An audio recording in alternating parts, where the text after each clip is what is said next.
and welcome to Kentucky Brew Review's Reviews. I'm Special K. And I'm Radar. Tonight we're going to be doing a book review. Now obviously it has to be related to booze or alcohol. Pretty much has to be. We're going to do this. So this is a book on tasting cider. Well, yes. Continue. Yeah, it's literally called Tasting Cider, the Cidercraft book guide to distinctive flavors of North America hard cider. So specifically about North American ciders. This was sent to us by the publisher of this book. We will link the book and the publisher in the description down below. Now obviously we're going to be drinking a cider while we're talking about this book. We're not going to give too many spoilers on it because... Try not to. I mean, we're going to give a few spoilers on it. You can't really review something without giving a little bit of information out. So we're going to drink the standard amber woodchuck. It's 5% alcohol by the way. Everyone likes woodchuck. It's been a while since I've had a woodchuck. I don't think I've met anyone that doesn't like woodchuck. Because they would not be human. Don't be that person. Alright. Do not be that person that I haven't met yet. Because I've met you before. So this book covers a lot of topics kind of fast. The first section of the book is kind of like the history of cider. Once you talk about the history of cider is the part that I really enjoyed. It covers the American/European involvement with cider.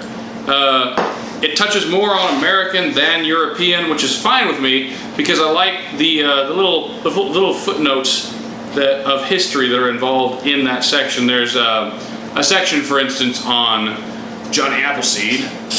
A little bit of a spoiler for you. There's a section on Johnny Appleseed, and there's a couple of the founding fathers that grew apples specifically for cider, which are touched on as well. It is a little bit grandiose in the history writing, but I mean, if you are enjoying cider anyways, go ahead and indulge a little bit in your history. It also talks about, which I find interesting, Prohibition during cider times, how when Prohibition was abolished, and I didn't know this, apparently cider kind of just didn't come back. Yeah, it was. They brought back everything else, and cider didn't come back to like the 80s.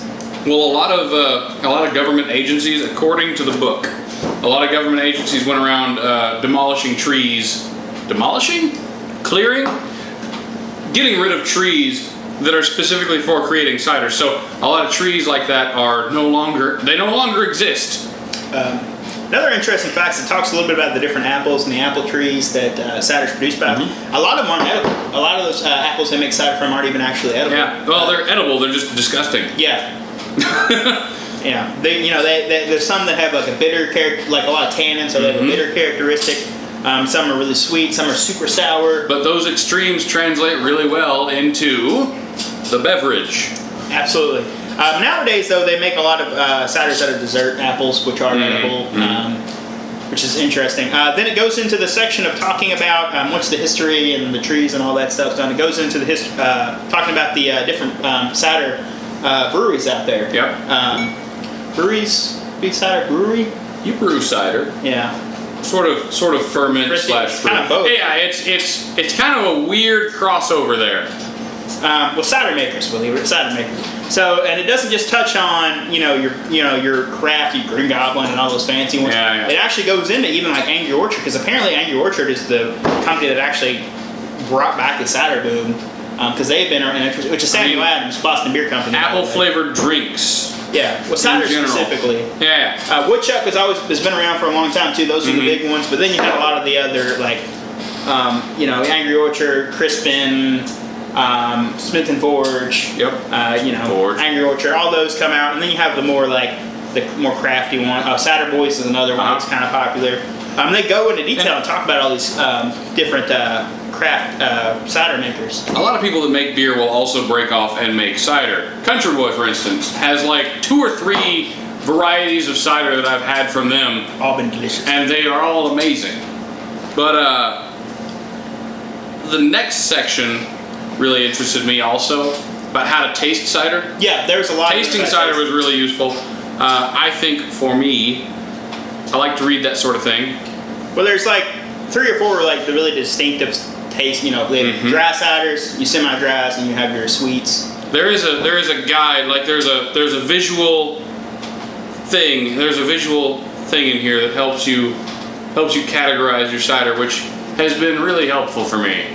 Because I went and got a bunch of different kinds of cider while going through this because I'm a nerd.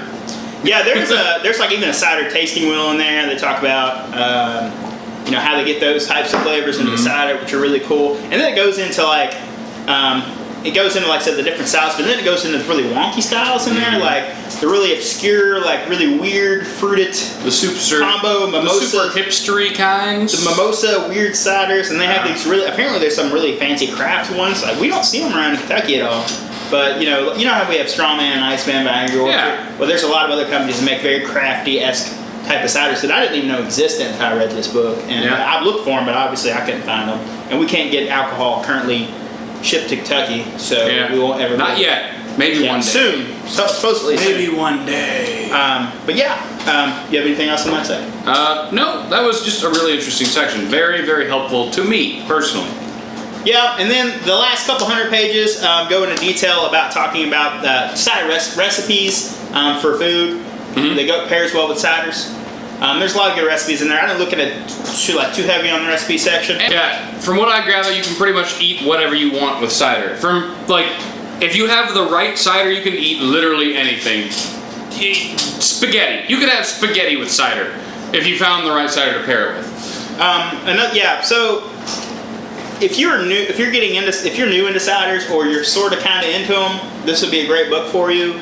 If you're already way into ciders and you brew your own, this might be a little repetitive. I mean, this would be a good coffee table book to just thumb through while you're not doing anything from us, because we're pretty familiar with ciders, but I learned a lot from this book. I got a lot out of this one. And while it can be a little dry at times, I generally think the information is good. And the tasting guide, and like I said, I was really surprised that it mentioned so many different brands in there. Like it's nice I learned about ciders that like Cider Boy makes that I didn't even know existed. Like same with Crispin and stuff like that. Like it was. I'm looking forward to searching those out next time we travel further out of state, because we are planning on going further out of state.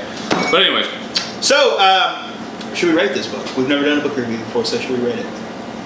I don't know what sort of scale we should go against. Let's go.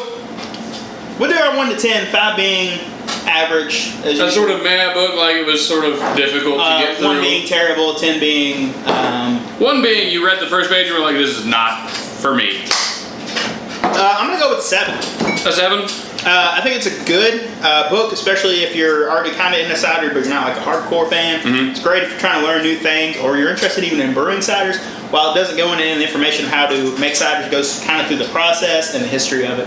So I think it's good for that. What do you think? I enjoyed this book because it had a lot of variety in it. I feel like you can almost use this as a sort of a desk reference for ciders. Yeah. Like you want to know something, you want to grab something real quick. This is not a thick book. You want to grab some sort of information about cider really quick. This would be really good to have around. It's a very colorful book too. It is a very colorful and pictorial book. Yeah. I think I'll give it a 7. The history, like I said, was a little bit grandiose. Like it was almost cider saved the world. Damn it! And here it is. But I really enjoyed it, and it was fun to read. I would definitely buy this book and read it once again. It is $19.95 US, which means it's slightly more expensive Canadian. Which means it really isn't that price, though. It's probably like 15, well, yeah. If you're gonna buy it on online retailers, 15. which I wouldn't say aloud upon a video without proper endorsement, I would say $15-ish. But honestly, I would drop a 20 on this.